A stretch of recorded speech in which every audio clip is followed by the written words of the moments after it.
Today, I'll show you a simple way to unlock your phone's screen lock or password without losing any data.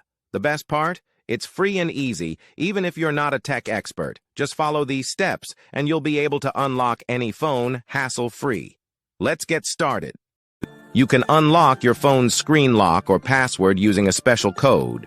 You will need to press on emergency call, and then you must enter a code. This code is unique to each type of phone and is provided by the phone manufacturer. In this video, we're using a code that works specifically for the type of phone we're demonstrating. Here's how you can get the code. Visit this website that provides unlock codes for free using a unique method. And that's it. Now you can unlock your phone without losing any data. See you in the next video. Bye.